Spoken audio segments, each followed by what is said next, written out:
Bentornati amici allo Scrigno del Calcio, bentornati e benvenuti in un nuovo video. Oggi è un video che mi avete richiesto voi, come spesso sta accadendo ultimamente. L'ha richiesto l'amico Alberto, parlare di Vitali Kutuzov, attaccante che per un piccolo periodo è stato davvero sulla bocca di tutti, o comunque sulle pagine del grande calcio, perché il suo acquisto fece parlare molto gli appassionati di calcio, e poi si è un po' perso, pur avendo fatto comunque una carriera dignitosa, soprattutto in Italia. Quindi vi invito anche a suggerirmi delle idee e delle storie da raccontare, perché io poi le raggruppo e ve le racconto. Ho portato anche qualche appunto, perché le squadre di Kutuzov sono state veramente tante.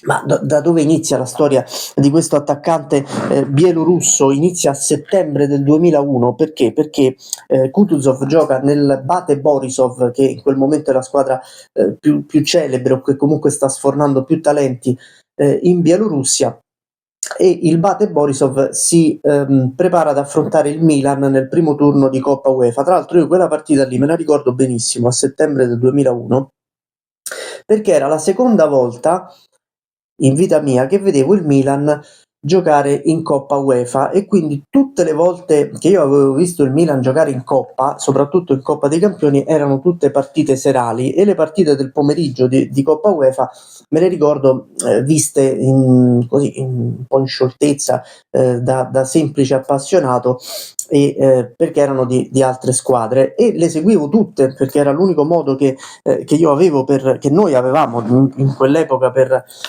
seguire una partita intera. Le partite di Coppa, anche la Coppa Italia, non potendo seguire le partite di campionato in diretta, era l'unico modo per seguirle. Quindi io ero molto elettrizzato dal fatto di poter vedere una partita del Milan di pomeriggio, perché credo che si giocasse intorno, credo che fossero le 18, forse le 17, comunque era tardo pomeriggio, e io dalla mattina me lo ricordo molto bene che non vedevo l'ora che iniziasse la partita, che potesse trascorrere così poco tempo prima di vedere la partita, di non dover aspettare la cena, di non dover aspettare proprio la sera per vedere la partita del Milan. Era di pomeriggio, e questa cosa qui me la ricordo molto bene, così come mi ricordo la partita che finì 2-0 per il Milan di Terim, con gol di Shevchenko di testa, che quasi si ruppe il naso, perché per colpire di testa si scontrò con la nuca del difensore avversario. Raddoppiò Avi Moreno, che vi ho raccontato qualche giorno fa, qualche settimana fa, nella puntata sull'Alaves. Ma il Bate Borisov mise molto in difficoltà il Milan nella prima parte di gara, soprattutto con questo giovane attaccante Vitali Kutuzov, che tra l'altro colpì una traversa clamorosa calciando dal limite dell'area, dal lato sinistro dell'area di rigore, colpì l'incrocio dei pali e sfiorò il vantaggio per i bielorussi. E Adriano Galliani rimase talmente tanto colpito dal talento di questo ragazzo che gli fece firmare il contratto in quella stessa partita. È come se Kutuzov praticamente si diceva avesse preso poi l'aereo insieme al Milan, con la sua borsa da calcio. In realtà il Milan investe su Kutuzov, ma si capisce ben presto che avrà poco spazio. Un giocatore molto talentuoso ma molto acerbo, avrà poco spazio, anzi avrà zero spazio all'inizio della stagione, anche perché credo che poi il tesseramento poté avvenire soltanto a gennaio. Adesso non ricordo esattamente se già c'era il calciomercato di gennaio. Di sicuro credo che fosse già chiuso il calciomercato estivo. Comunque nella prima parte di stagione non viene mai utilizzato, e fa il suo esordio soltanto all'inizio di febbraio nella partita contro la Lazio. Alla fine, in quella stagione 2001-2002, tra Terim e Ancelotti, Kutuzov colleziona 4 presenze, 2 in campionato, 2 in Coppa Italia, trova pochissimo spazio nel Milan. Così l'anno dopo il Milan lo presta allo Sporting Lisbona, dove gioca poco, e l'anno dopo ancora, 2003-2004, è probabilmente l'anno della svolta, della maturazione e della maturità dell'attaccante bielorusso, perché torna in Italia e viene girato in prestito in Serie B all'Avellino, allenato da Zeman, che disputa una stagione pessima, finirà in Serie C, tra l'altro una stagione lunghissima per la Serie B con il famoso caso Catania, i ripescaggi, le riammissioni, la Serie B a 24 squadre interminabile,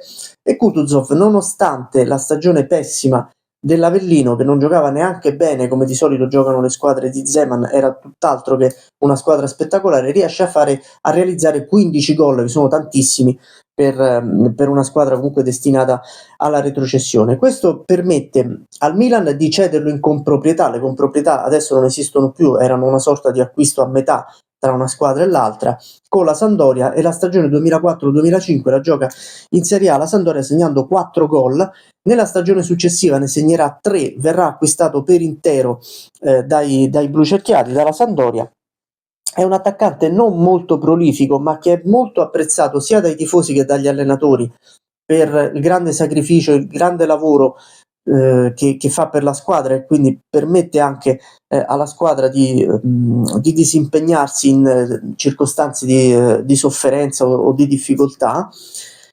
Nel 2006-2007 va al Parma, colleziona soltanto 9 presenze, e qui inizia ad avere anche qualche problema di peso, non riesce a tenere il peso forma proprio perché non ha continuità, gioca molto poco, viene impiegato molto poco, e arriva la seconda svolta sempre in Italia, sempre in Serie B, la stagione successiva, 2007-2008, una storia bellissima che è quella del Pisa di Giampiero Ventura. Un giorno forse varrà la pena raccontarla per intero, una delle più belle squadre che io abbia mai visto giocare in Serie B. Era un gioco spettacolare, un tridente, c'era Cerci a destra, c'era Castiglio come centravanti e c'era Kutuzov sulla sinistra, un tridente veramente eccezionale. Il Pisa arrivò fino alla semifinale dei playoff, che poi perse con il Lecce. Per un certo periodo in autunno fu anche prima in classifica, ma Kutuzov riesce a disputare una grandissima stagione e riesce a mettere a segno tantissimi gol, credo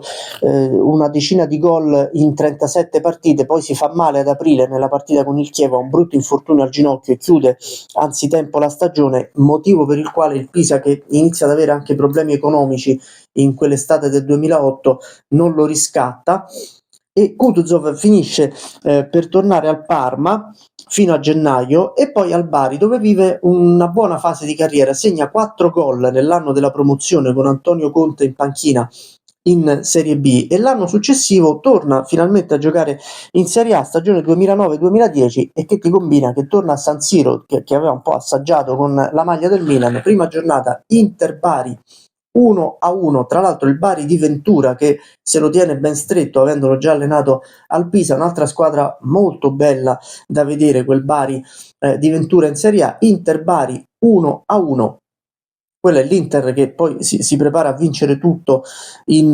alla fine di quella stagione. Kutuzov segna il gol del pareggio, sembra l'inizio di una bella stagione, forse della stagione della sua affermazione in Serie A, e invece purtroppo avrà un brutto infortunio, questa volta alla caviglia, che lo lascerà praticamente fuori per tutta la stagione. Qui si chiude un po' la carriera, soprattutto ad alti livelli, perché nella stagione 2010-2011 il Bari arriverà ultimo e Kutuzov darà un apporto molto approssimativo anche in termini di gol, ma anche in termini di prestazioni.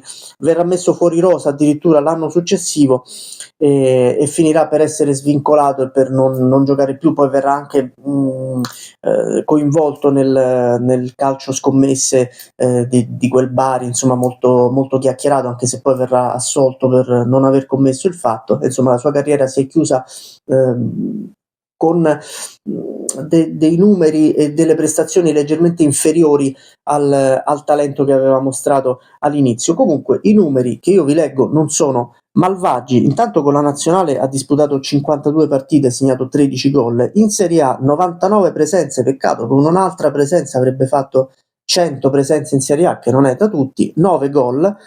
E meglio ha fatto in Serie B, 125 presenze e 30 gol. L'ultima chicca che vi racconto su Vitali Kutuzov è che dopo il ritiro si è riciclato come giocatore di hockey su ghiaccio, è diventato portiere per qualche tempo della squadra che richiama il Milan dell'hockey su ghiaccio, l'Hockey Club Diavoli Rossoneri. Insomma, si è dilettato anche in un altro sport, come ricordo Mansic, giocatore della Turchia, che vi ho raccontato quando ho parlato della Turchia arrivata terza ai mondiali del 2002, che è diventato un campione di pattinaggio su ghiaccio dopo aver fatto il calciatore ad altissimi livelli. Insomma, sembra quei piloti di Formula 1 che hanno fatto anche il motociclismo o viceversa. Insomma, sono abbastanza rari con il calcio queste situazioni, e Kutuzov ha fatto parlare di sé anche oltre il calcio.